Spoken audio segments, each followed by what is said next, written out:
उपाध्यक्ष जी, सुश्री गिरिजा व्यास जी द्वारा प्रस्तुत किए गए इस धन्यवाद प्रस्ताव पर चर्चा निरंतर आगे बढ़ रही है।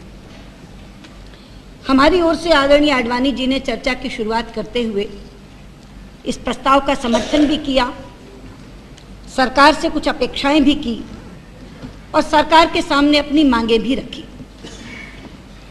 मैं इस अभिभाषण के बिंदुओं पर अपनी बात शुरू करने से पहले कुछ उन बातों का उत्तर देना चाहूंगी जो आदरणीय गिरिजा जी ने अपने प्रारंभिक वक्तव्य में कही थी। गिरिजा जी से मेरे बहुत स्नेहिल संबंध हैं और मैं उनकी योग्यता का बहुत सम्मान भी करती हूं, पर पता नहीं क्यों उस दिन वो कुछ नाराज दिखी। अब ये नाराजगी थी या मजबूरी, ये वो स्वयं जानती है। मैं गिरिजा जी को इतना कह सकती हूं कि शपथ ग्रहण समारोह के दिन मेरी आंखें टीवी पर राष्ट्रपति भवन में उन्हें जरूर खोज रही थी। वो नहीं दिखाई दी, इससे मुझे दुख भी हुआ, मगर वहां का गुस्सा आपने हम पर क्यों निकाला?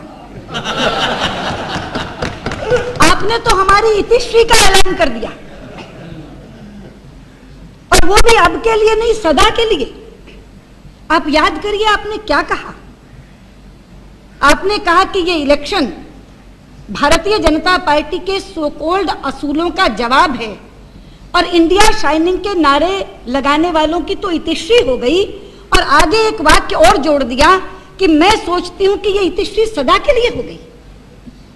मैं गिरिजा जी को बताना चाहूंगी, लोकतंत्र में चुनाव जीते जाते हैं, हारे जाते हैं, ये लोकतंत्र का बुनियादी नियम है, लेकिन यहां किसी की इतिश्री नहीं होती, ना पार्टी स्तर पर होती है गिरिजा जी, ना व्यक्तिगत स्तर पर होती है। आप तो स्वयं साक्षी हैं। आप 12वीं लोकसभा में चुनाव हारी थी, 13वीं लोकसभा में फिर जीत गई, 14वीं लोकसभा में हमारी नितांत नई प्रत्याशी किरण महेश्वरी ने आपको हरा दिया, और 15वीं लोकसभा में आप फिर जीत आई। और मैं पार्टी के स्तर पर भी आपको याद दिला दूं, 1977 में जिस समय श्रीमती इंदिरा गांधी हारी थी उपाध्यक्ष जी, अमृतसर से लेकर कलकत्ते तक कांग्रेस का सफाया हो गया। बहुत से समीक्षकों ने यह कहा था कि अब कांग्रेस की इतिश्री हो गई, लेकिन मात्र 2.5 वर्ष के बाद वो उसी धमक से वापस लौटी थी। 1984 में श्री राजीव गांधी जी के नेतृत्व में कांग्रेस ने 404 सीटें प्राप्त की थी और हम 2 पर आकर रुक गए थे। 5 बरस बीते और अगला चुनाव हुआ, कांग्रेस चुनाव हार गई थी। उपाध्यक्ष जी, हम 40 गुना होकर उभरे थे, 40 गुना होकर। हम अब भी 116 हैं। मैं आपकी संख्या 99 की याद करा दूं, आप 114 जीत कर आए थे। 116 114 से तो थोड़े ज्यादा ही होते।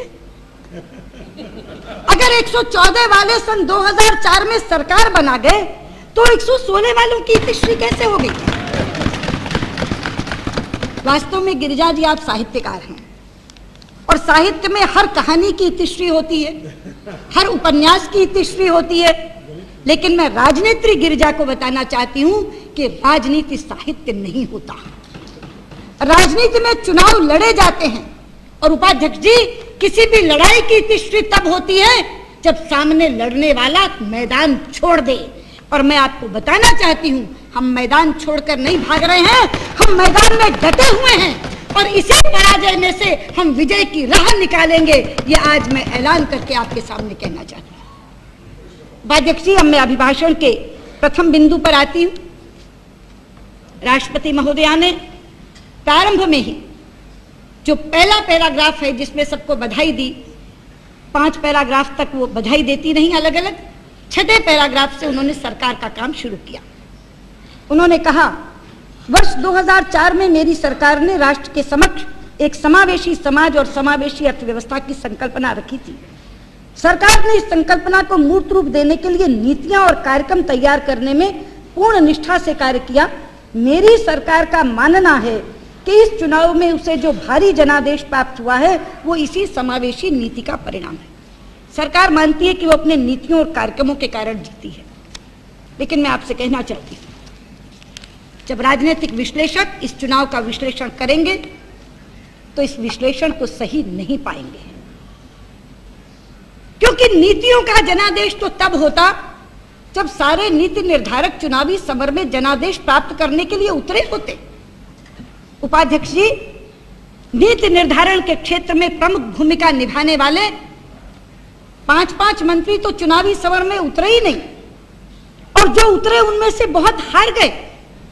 प्रधानमंत्री चुनाव नहीं लड़े, रक्षा मंत्री चुनाव नहीं लड़े, शिक्षा मंत्री यानी एचआरडी मिनिस्टर चुनाव नहीं लड़े, 4.5 साल तक गृह विभाग संभालने वाले गृह मंत्री चुनाव नहीं लड़े, और 4.5 साल तक वित्त विभाग संभालने वाले वर्तमान गृह मंत्री चुनाव हारते हारते जीते, वो भी रिकाउंट में जीते।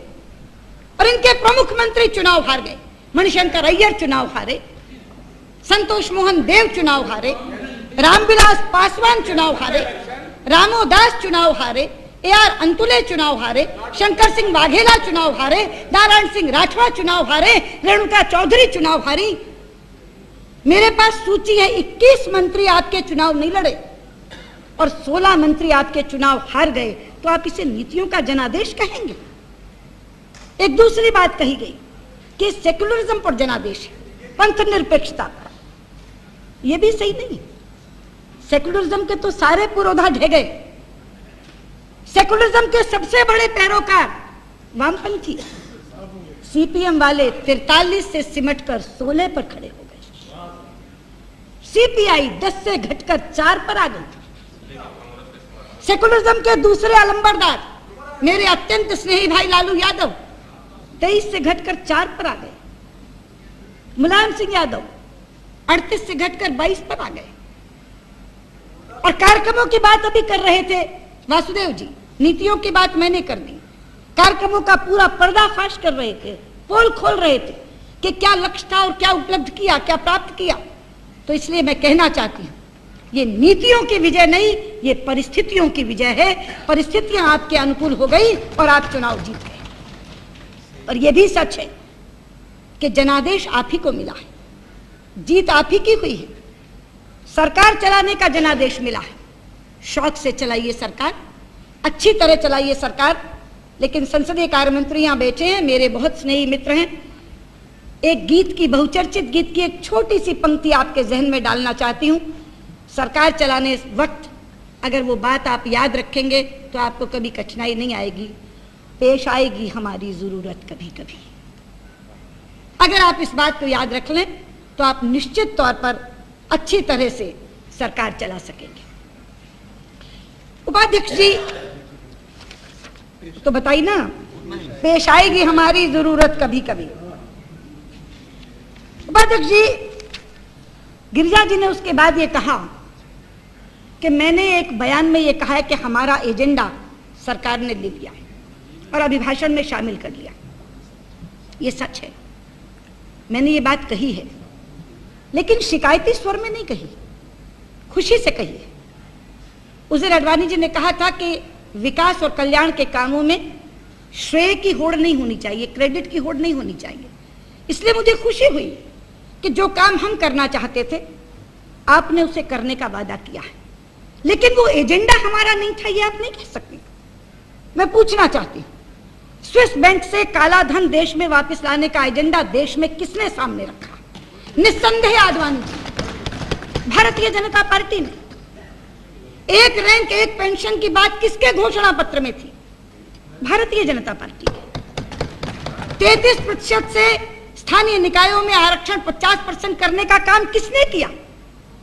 एक एनडीए शासित और 4 भाजपा शासित राज्य सरकारों ने। आज मुझे गर्व है, मध्य प्रदेश, छत्तीसगढ़, राजस्थान, उत्तराखंड और एनडीए शासित बिहार के मुख्यमंत्री ने आपके इस विधेयक की इंतजार नहीं की जो आप आज अपनाने वाले हैं। उन्होंने अपने तौर पर 33% से बढ़ाकर 50% कर दिया और कई जगह तो चुनाव भी 50% पर हो गए, मध्य प्रदेश में होने वाले हैं। एजेंडा किसने सेट किया? ये भारतीय जनता पार्टी ने। आपने 3 रुपए किलो चावल खिलाने की बात की, किसने खिला रहा है? सब 2007 से कौन खिला रहा है? भारतीय जनता पार्टी के छत्तीसगढ़ के मुख्यमंत्री सन 2007 से 35 किलो चावल 3 रुपए किलो पर खिला रहे हैं। लेकिन मुझे आज दुख से एक बात कहनी पड़ती है, 2007 में जब डॉक्टर रमन सिंह ने यह फैसला लिया कि वो अपने यहाँ के गरीब परिवारों को 3 रुपए किलो के हिसाब से चावल खिलाएंगे। उस समय छत्तीसगढ़ के चावल का कोटा 61,000 मीट्रिक टन था, 61,000 मीट्रिक टन। लेकिन आप हैरान रह जाएंगे, और हैरान भी नहीं, शॉक्ड, जब मैं आपको आंकड़ा बताऊं कि उनका ये निर्णय लेने के बाद केंद्र सरकार ने कहा कि अगर 3 रुपए किलो खिलाना है तो बाजार से खरीद कर खिलाओ, और उन्होंने कोटा काटकर 953 मीट्रिक टन। कोई सोच सकता है 97% की कटौती, 60,000 मीट्रिक टन चावल आपने उनका काट लिया, मात्र 953 मीट्रिक टन रखा। लेकिन मैं शाबाशी देना चाहती हूं डॉक्टर रमन सिंह को, जिन्होंने आपके इस दबाव के बावजूद भी अपने संकल्प से पैर पीछे नहीं हटाया और 1,000 करोड़ रुपया अपने बजट से निकालकर अपने इस संकल्प को पूरा किया। और आज मुझे बताते हुए खुशी है, छत्तीसगढ़ के 37 लाख परिवार, छत्तीसगढ़ के 37 लाख परिवार को वो 3 रुपए किलो के हिसाब से 35 किलो चावल प्रतिमाह खिला रहे हैं। और अब जब आप 3 रुपए किलो करने जा रहे हैं तो उन्होंने तय किया है कि अंत्योदय के 7 लाख परिवारों को वो 1 रुपया किलो खिलाएंगे और बाकी के 29 लाख परिवारों को 2 रुपया किलो खिलाएंगे। आप कह रही थी ना उस दिन कि कांग्रेस किसी को भूखा कैसे देख सकती है, और भी संवेदनशील मुख्यमंत्री करा के थोड़ी देर बाद आप कहेंगे कि आजादी में हमने दिलाई और आजादी में कुर्बानी भी हम लोगों ने की, कांग्रेस तो केवल श्रेय ले रही।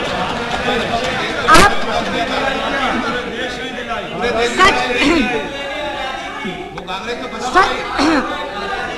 सच को सुनिए, विषयांतर मत करिए, विषयांतर मत करिए। मैं बात चावल की कर रही हूँ और आप आजादी पे पहुंच गए। जो बात मैं कर रही हूँ, अगर उसमें मैं कुछ गलत कह रही हूँ तो आप मुझे बताइए, अगर मेरा आंकड़ा गलत है तो आप मुझे बताइए, अगर मैं कोई गलत तथ्य पेश कर रही हूँ तो आप मुझे बताइए। चावल का जवाब आप आजादी से दे रही हैं, ये तो विषयांतर है साहब। उपाध्यक्ष जी, but why? You are talking about yes, right. You are talking about right. Before Chhattisgarh government introduced the scheme, Andhra Pradesh government and Tamil Nadu government has been 2 rupee kg rice for all the people, all the below poverty line people. It is not your credit. Every state government has been doing. Don't claim credit for it.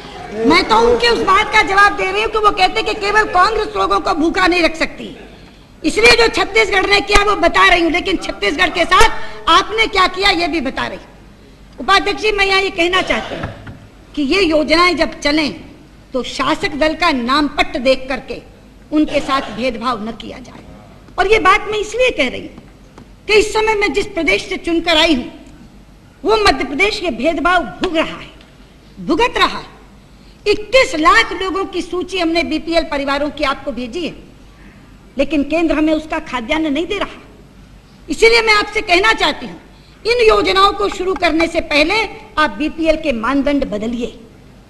जब 2 एक साथ जीवन यापन करने वाले पड़ोसी एक साथ रहते हैं, एक को सरकारी सहायता मिलती है, दूसरे को नहीं मिलती है, तो उसके मन में जो पीड़ा होती है हम उसकी कल्पना नहीं कर सकते। इसलिए बीपीएल के मानदंड नए तरीके से तय करिए, नए तरीके से सूचियां बनवाइए और उसके बाद इस तरह की योजनाएं आप चालू करिए। ये मेरा आपको सुझाव है। और मैं मध्य प्रदेश की बात कर रही थी, केवल 21 लाख खाद्यान्न की बात नहीं है, हमारी कोयले की आपूर्ति आपने काट ली। आप जानते हैं मध्य प्रदेश बिजली संकट से जूझ रहा है, पानी नहीं बरसा, हमारी पन बिजली परियोजनाएं लगभग ठप पड़ी हैं। 2200 मेगावाट बिजली जो हम पानी से बनाते थे, आज हम मात्र 300 मेगावाट बना रहे हैं। आपने हमारी अनाबंटित कोटे की बिजली भी काट दी और हमारे थर्मल पावर प्लांट जिन्हें 17 लाख मीट्रिक टन कोयले की आवश्यकता है, उन्हें आप 11 लाख मीट्रिक टन दे रहे हैं। और बार बार आकर मुख्यमंत्री मिलते हैं, चिट्ठियां लिखते हैं। तो अभी लेटेस्ट 4 मई को भी आपने पत्र लिखकर उन्हें कहा कोयला आयात कर लीजिए। ये कितना बड़ा अन्याय है हमारे साथ। हमारे यहाँ कोयला उपलब्ध है, कोयले की खदानें हैं मध्य प्रदेश में, आप वहां से व्यापारियों को बेचने के लिए कोयला देते हैं, लेकिन मुख्यमंत्री को कहते हैं कि कोयला आयात कर लीजिए। इसलिए मैं आपसे कह रही हूं कि जब ये योजनाएं विकास और कल्याण की चले तो तमाम के तमाम राज्य, चाहे वहां किसी का भी शासन है, क्योंकि पहले नीतीश कुमार जी ने ये कहा कि आपने फ्लड राइट जितना था, जो बाढ़ की सहायता राशि थी वो वापस ले ली। कल भर्तृहरि मेहताब बोल रहे थे उड़ीसा की तरफ से कि आपने राशि वापस मांग ली। सारे गैर कांग्रेसी राज्य जब यहाँ आकर के ये रोना रोते हैं, दुखड़ा रोते हैं, तो लगता है कि केंद्र की दृष्टि निष्पक्ष नहीं है। इसलिए मैं आपसे कहना चाहती हूँ, इन योजनाओं को जरूर चलाइए, लेकिन दृष्टि निष्पक्ष रख के चलाइए। और यही मुझे एक और शिकायत दर्ज करनी है। राष्ट्रपति अभिभाषण के पैरा 19 में आपने स्वास्थ्य संबंधी प्राथमिकताओं का जिक्र किया। मैंने आंखें गड़ा गड़ा कर देखा, उस दिन कान लगा लगा कर सुना कि कम से कम इसमें उन 6 एम्स के निर्माण कार्य का बात जरूर होगी जो सन 2003 में मैं करके गई थी। लेकिन मुझे दुख हुआ, ना तो आपके पैरा 19 में वो है, ना आपके 100 दिनों के एक्शन प्लान में वो है। यहाँ प्रणव दा बैठे हैं, मैं कहना चाहती हूँ, सन 2003 में ये योजना मैं लेकर आई थी, अपने लिए नहीं, एक निष्पक्ष दृष्टि रखी थी। मैंने डायरेक्टर से डेटा मंगवाया था कि कहां कहां के लोग आज के एम्स में आते हैं। 56 साल पहले एक एम्स बना था इस देश में, उसके बाद से जनसंख्या कितनी हो गई, लेकिन एम्स में बढ़ोतरी नहीं हुई। जब डेटा आया, डेटा के आधार पर मैंने राज्य चुने थे, ये नहीं देखा था वहां किसका राज्य है। 6 में से 4 राज्य कांग्रेस शासित थे, एक राज्य आरजेडी शासित था, केवल एक राज्य एनडीए शासित था, बीजेपी के शासित एक भी राज्य उसमें नहीं था।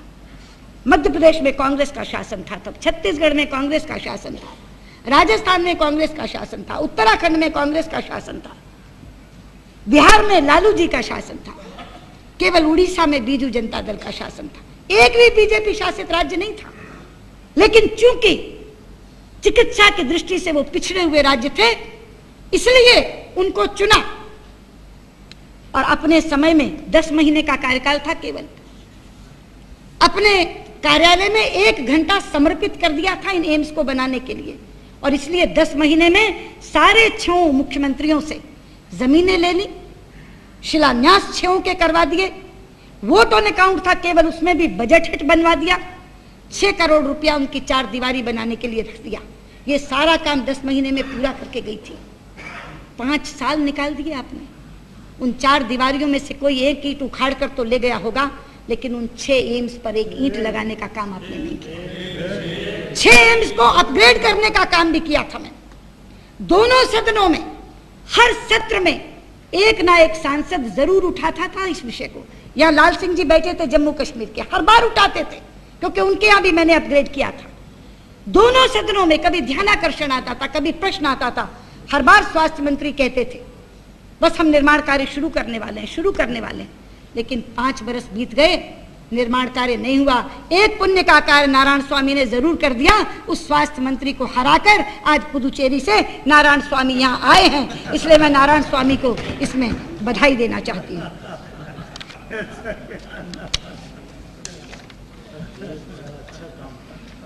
अध्यक्ष जी, इसके आगे मैं एक और चूक की बात आपके सामने करना चाहूंगी।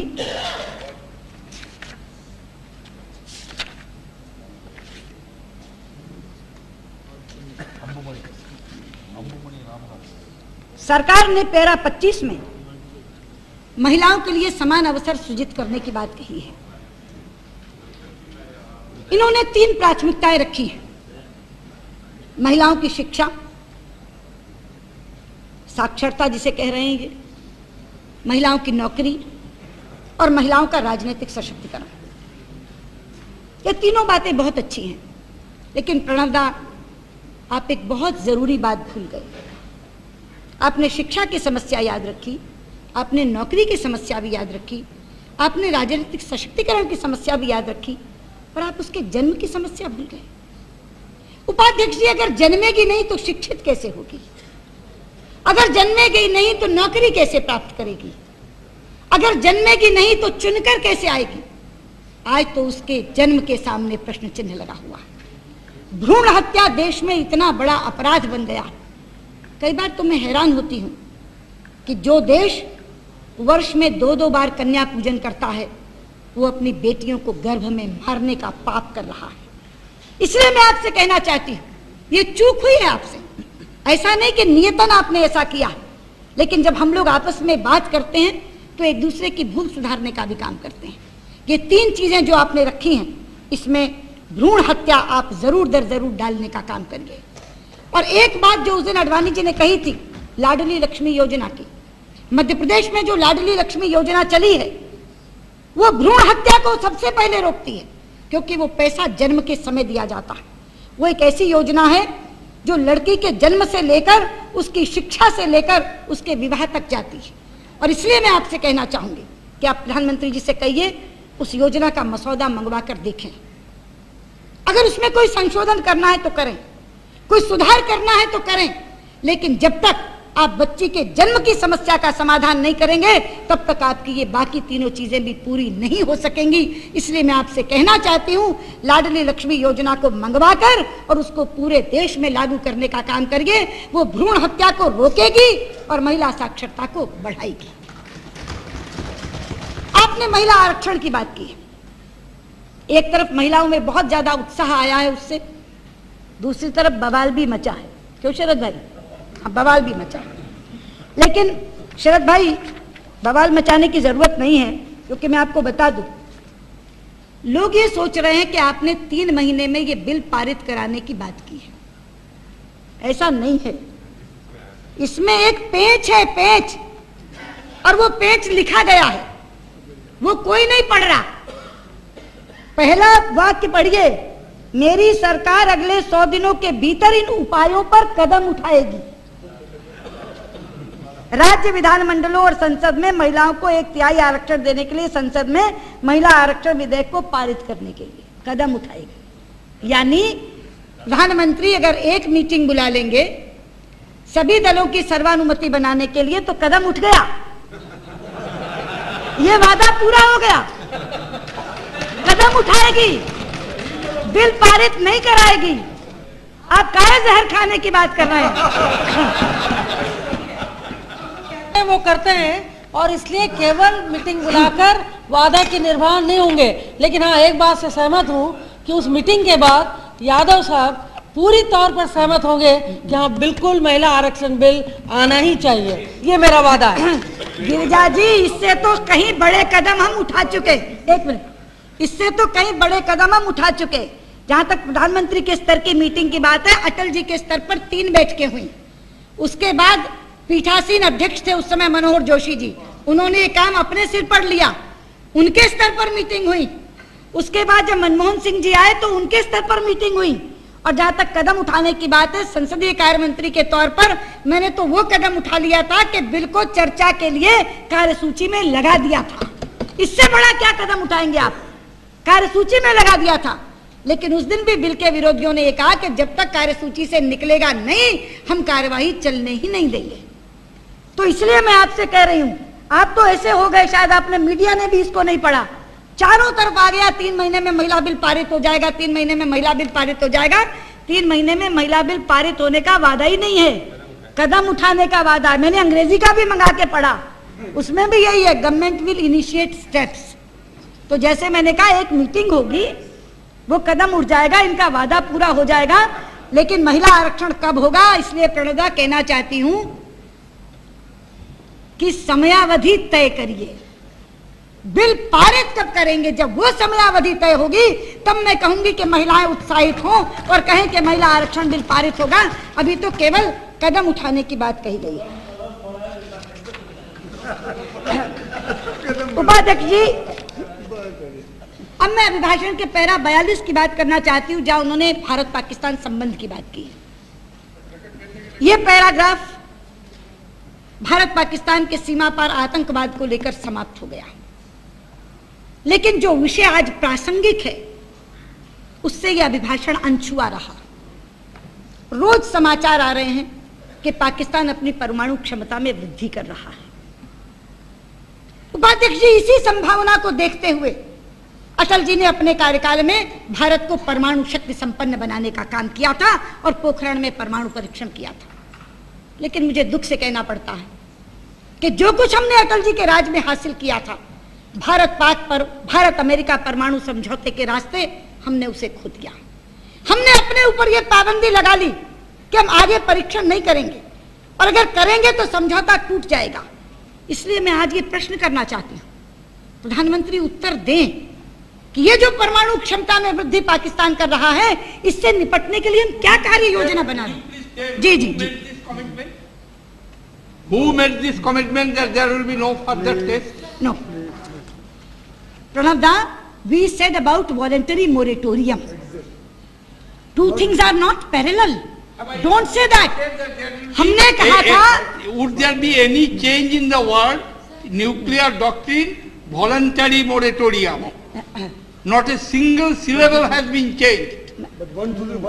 मैं वही कह रही हूँ, हमने अमेरिका से उसके बदले में कुछ लिया नहीं। एक मिनट, हमने अमेरिका से उसके बदले में कुछ लिया नहीं था कि अगर हम उस वॉलंटरी मॉरेटोरियम को छोड़ते तो कुछ वापस करना पड़ता। आप उसको साथ बांध करके देकर आए हैं। आपने ये कहा है कि अगर ये परमाणु परीक्षण हम करेंगे तो ये समझौता टूट जाएगा, ताकि उसमें जो कुछ तब तक आया हुआ होगा वो वापस हो जाएगा। दोनों चीजें समानांतर नहीं है, दोनों चीजें समानांतर नहीं है। हमने वॉलंटरी मॉरेटोरियम की बात की थी, आपने समझौते के साथ उसको जोड़ने की बात की है। इसलिए आज देश जानना चाहता है कि अगर पाकिस्तान अपनी परमाणु क्षमता में वृद्धि करता है तो भारत उसका मुकाबला कैसे करेगा। You have mortgaged the nuclear sovereignty. और इसके साथ उपाध्यक्ष जी, पाकिस्तान के बाद इसी पैराग्राफ में श्रीलंका के तमिलों की बात आई है। जहां तक श्रीलंका का सवाल है, मैं बहुत साफ ये कह देना चाहती हूं कि हम श्रीलंका की सार्वभौमिकता के पक्षधर हैं, वहां किसी भी तरह की आतंकवादी गतिविधि के विरोधी। लेकिन हमारे तमिल भाइयों पर हो रहे अमानवीय अत्याचारों के विरुद्ध क्या हम आंखें मूंदे बैठ सकते हैं? अभी डीएमके के इलन गोवन बोल रहे थे कि जब ज्यूज की हत्या हुई तो पूरा का पूरा विश्व उठ खड़ा हुआ, लेकिन नो वॉर जोन में जिस तरह के अत्याचार हो रहे हैं हमारे तमिल भाइयों पर कोई बोल नहीं रहा। जब हम अपनी तमिल महिलाओं को रोते बिलखते देखते हैं, तमिल बच्चों को दूध के लिए कराहते और तड़पते देखते हैं, तो खून खौलता है, सिर्फ इसलिए कि वो सरहद पार रहते हैं। हम उनके दुख और दर्द को भूल जाएंगे? खून एक है, खून उबाला खाता है। उपाध्यक्ष जी, तमिल कविताओं का एक संग्रह है नन्नेरी, उसमें बहुत प्रसिद्ध कवियों की कविताएं लिखी हुई हैं। उसमें से मैं 4 पंक्तियां आपको पढ़ के बताना चाहती हूँ। 4 पंक्तियां। चिदम्बरम जी तो समझ ही जाएंगे, बाद में मैं उसका अर्थ बता दूंगी। नन्नेरी में लिखा है, पेरी यवरतम नोई पोल पिरर नोई कंड उल्लम एरियन इड़गावर एंगा थरी इड़ियाई मंडू पिणियाल वरुंदू पिर उर्पई कंडू कलड़ में कन। इसका अर्थ है कि शरीर के किसी भी भाग में अगर घाव होता है, पीड़ा होती है, तो आंसू आंख बहाती है। इसलिए अगर मानवता के ऊपर, हमारे फेलो ह्यूमन बींग्स के ऊपर कहीं भी दुनिया में कहीं भी, भले ही सरहद पार, अगर कोई आपदा आती है, कोई संकट आता है, तो अच्छे लोग उसकी चिंता करते हैं। इसलिए मैं आपसे कहना चाहती हूं, आपने लिखा है इसमें, लेकिन वो नाकाफी है। हमारी तरफ से वहां लोगों को जाना चाहिए, उनकी पीड़ा देखनी चाहिए, और भारत के तौर पर, भारत उनका पड़ोसी देश है, हम अपने समान खून के लोगों के प्रति उदासीन नहीं रह सकते हैं। और इसलिए उनके संकट में जितनी कमी करवा सकते हैं, उनके कष्ट में जितनी कमी करवा सकते हैं, वो करने का काम करना चाहिए। उपाध्यक्ष जी, पैरा 45 में इंडियन डायस्पोरा की बात है, प्रवासी भारतीयों की बात है। लेकिन मुझे बहुत बार हैरानी होती है कि हम एक तरफ तो प्रवासी भारतीयों को अघोषित राजदूत कहते हैं अपना, इतना माथा ऊंचा किया है उन्होंने हमारा। अमेरिका जैसे बड़े देश में भारतीय हमें गौरवान्वित कर रहे हैं, लेकिन आए दिन खबरें आती रहती हैं प्रवासी भारतीयों के कष्ट की। कभी मलेशिया में भारतीयों के साथ मारपीट की जाती है, कभी कजाकिस्तान में इस्कॉन का मंदिर तोड़ा जाता है, कभी फ्रांस में सिख बच्चों को स्कूल में जाने पर, पगड़ी पहनने पर पाबंदी लगाई जाती है, कभी पाकिस्तान और अफगानिस्तान में सिखों पर जजिया लगाया जाता है, और अब तो ये कहा जा रहा है कि अन्य धर्मावलंबियों से भी जजिया लिया जाएगा। और ऑस्ट्रेलिया में तो आजकल हद हो रखी है, सिर में स्क्रू ड्राइवर डाल करके घायल किए हुए उस बच्चे की तस्वीर जब टेलीविजन पर दिखाई जाती है, रूह कांप उठती है। आज भी अखबार भरे पड़े कि कल एक भारतीय छात्र की कार जला दी गई, और मुझे दुख तब होता है जब इस सरकार के एक जिम्मेदार मंत्री टेलीविजन पर आकर कहते हैं हम क्या करें, हमारे मिशन में स्टाफ ही बहुत कम है, केवल 8 लोग हैं, केवल 8 लोग हैं। और उसके ऊपर फिर वो दो दोष देते हैं। वो दोनों मंत्री यहाँ बैठे हैं जिन पर वो दोष देते हैं। वो कहते हैं वित्त मंत्री के दबाव में विदेश मंत्री ने स्टाफ कम कर दिया, और अब चूंकि विदेश मंत्री ही वित्त मंत्री बन गए हैं, मैं चाहूंगा कि वो अपना फैसला बदले। मैं पूछना चाहती हूं आपसे कि स्टाफ कम है या ज्यादा, इससे किसी को क्या मतलब? फैसला किसने बदला, क्या बदला, क्यों बदला, कैसे बदला, इससे हमें क्या सरोकार? हमें अपने बच्चों की सुरक्षा चाहिए। देश ये चाहता है कि आप कर क्या रहे हैं? आप 8 के स्टाफ से करें कि आप 10 के स्टाफ से करें, आप 12 के स्टाफ से करें कि आप 24 के स्टाफ से करें, स्टाफ बढ़ाएं या घटाएं, लेकिन उन बच्चों की सुरक्षा आप मुहैया करवाइए। और मैं ये भी कहना चाहती हूँ कि इतने बड़े बड़े संकल्प का अभिभाषण और दूसरी तरफ मंत्रियों के इस तरह के असहाय जवाब, ये दोनों मेल नहीं खाते। कल मैं एक बयान पढ़ रही थी मोइली जी का, I can't do anything for corruption in judiciary. ये दोनों चीजें कैसे मेल खाएंगी? इस अभिभाषण को पूरा करने के लिए बहुत इच्छा शक्ति की जरूरत होगी, बहुत दृढ़ता की जरूरत होगी। इस तरह के असहायपूर्ण बयान अगर देंगे मंत्रीगण तो देशवासी क्या समझेंगे? इसलिए उस दिन भी अडवाणी जी ने कहा था कि ऑस्ट्रेलिया में जाना चाहिए। मैं तो चाहती हूँ कि बहुत युवा सांसदों का एक डेलीगेशन अगर आप यहाँ से भेजें, वो स्वयं जाकर के वहां देख करके आएंगे, उनको लगेगा हमारे देश से कोई हमें पूछने आया, कोई हमारी सुध लेने आया, और उन्हें लगेगा कि सरकार हमारे प्रति संवेदनशील है। और मुझे लगता है कि इसको करने में कोई ज्यादा देर नहीं होनी चाहिए और कोई कठिनाई भी नहीं होनी चाहिए, हमें ये करना चाहिए। उपाध्यक्ष जी, अंतिम पैराग्राफ में राष्ट्रपति जी ने देश के युवजन की आशा और आकांक्षा की बात की है। बहुत अच्छा है, देश में बहुत युवा बयार बही है। लेकिन मैं एक बात कहना चाहती हूँ, ये पहली बार नहीं हुआ जब देश का युवजन खड़ा हुआ है। इस देश ने जब जब नाजुक मौका देखा है, युवजन ने अपनी भूमिका पूरी जिम्मेदारी के साथ निभाई है। इसीलिए स्वतंत्रता संग्राम में भी 23 वर्ष के भगत सिंह और 19 वर्ष के अशफाक उल्लाह खान फांसी के फंदे पे चढ़ गए थे। स्वतंत्र भारत में भी जब कांग्रेस का विघटन हुआ था, बड़ी उम्र के लोग कांग्रेस ओ में चले गए थे, तो कमान यंग टर्क्स ने संभाली थी और बहुत वर्षों तक वो भारत के राजनीतिक पटल पर छाए रहे थे। उसके बाद जब इस देश में इमरजेंसी लगी थी, तो लोकतंत्र की रक्षा का युद्ध भी इस देश में युवजन ने ही लड़ा था और एक बूढ़े के नेतृत्व में लड़ा था। तब भी यही युवा ऊर्जा सड़कों पर उभरी थी। उस आंदोलन की उपज आज भी इस संसद में दिखाई देती है। प्रथम पंक्तियों पर बैठे हैं, ये बैठे हैं भाई शरद यादव, पहले जनता सांसद के रूप में चुनकर आए थे। 28 वर्ष की उम्र थी शरद भाई यादव, 25 साल 1 माह, 25 साल 1 माह की उम्र में ये जनता सांसद के रूप में इस सदन में जीत कर आए थे। उसी आंदोलन की उपज, अलग अलग विभिन्न दलों में बैठे हैं उस आंदोलन के लोग, इस आंदोलन के लोग अलग अलग दलों में बैठे हैं, लेकिन भरपूर मात्रा में यहाँ विद्यमान है। ये 25 साल की उम्र में यहाँ सांसद बने थे और मैं 25 वर्ष की उम्र में हरियाणा में कैबिनेट की मंत्री बनी थी। असम का पूरा आंदोलन युवजनों का आंदोलन था। 25 से 30 वर्ष के लोग चुनकर के आए थे और ये पहली बार नहीं है कि यहाँ युवा चुनकर के आए हैं। अगर मैं आपको बताऊं, ये बैठे योगी आदित्यनाथ 37 वर्ष की उम्र है, 4थी बार चुनकर आए हैं। अनंत हेगड़े पीछे बैठे 40 वर्ष की उम्र है, 4थी बार चुनकर आए। अशोक अर्गल मेरे पीछे बैठे 40 वर्ष की उम्र है, 5वीं बार चुनकर आए। ये बैठे अनंत कुमार 36 साल की उम्र में सबसे पहले चुनकर आए थे। शाहनवाज हुसैन 36 साल की उम्र में तो कैबिनेट के मंत्री बन गए थे। उपाध्यक्ष जी, अटल जी की कैबिनेट में 11 मंत्री 50 वर्ष से कम की उम्र के थे, 11 मंत्री। और कैबिनेट स्तर के कह रही हूं, एमओएस नहीं कह रही, एमओएस तो बहुत है।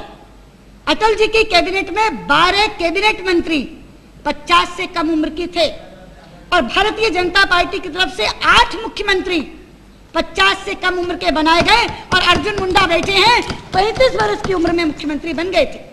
तो ये युवा बयार पहली बार नहीं बही, लेकिन मैं बहुत खुश हूं कि इतनी बड़ी संख्या में इस संसद में युवा सांसद जीत करके आए हैं।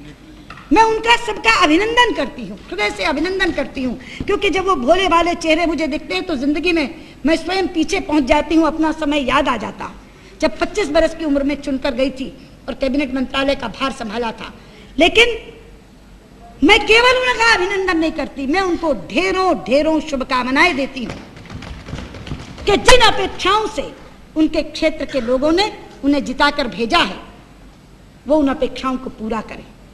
लेकिन उन अपेक्षाओं को पूरा करने के लिए सरकार को कुछ करना होगा। हाँ, पवन भाई को देखकर याद आया मुझे, पवन भाई और हम एक ही डिपार्टमेंट से पढ़े हैं। वो 1 साल मेरे सीनियर थे, उम्र में शायद 3 साल बड़े हैं मुझसे।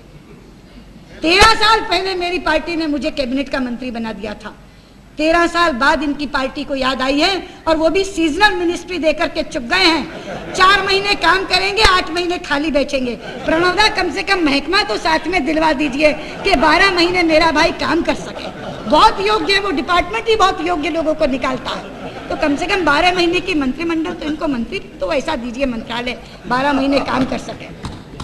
लेकिन यहाँ मैं एक बात कहना चाहूंगी उपाध्यक्ष जी, एक बात यहाँ जरूर कहना चाहूंगी कि यौवन बहुत देर प्रतीक्षा नहीं करता। अगर विलंब होता है तो यौवन अधीर हो उठता है और उस अधीरता में खतरे का संकेत छिपा होता है। इसलिए मैं आप लोगों से कहना चाहूंगी, बहुत बड़ी जिम्मेदारी आई है हम सब पर। 100 दिन में तस्वीर नहीं बदल सकती, लेकिन तस्वीर बदलने की रूपरेखा तैयार हो सकती है। आप वो रूपरेखा तैयार करिए। मैं अपनी ओर से आश्वासन देना चाहती हूं, आडवाणी जी ने आपको उस दिन आश्वासन दिया था, उस भावना से स्वयं को संबद्ध करके कहना चाहती हूं, जनता ने आपको शासक की भूमिका दी है, हमें प्रहरी की। आप अच्छा काम करेंगे, हम आपका भरपूर सहयोग करेंगे। आप देरी करेंगे, हम आपको याद दिलाएंगे। आप नहीं करेंगे, हम आपको चेताएंगे। आप गलत करेंगे तो हम आपका विरोध करेंगे। लेकिन 100 दिन के बाद आपके अभिभाषण के इन बिंदुओं को जरूर दर जरूर सत्य की कसौटी पर तोलने का काम करेंगे। बहुत बहुत धन्यवाद।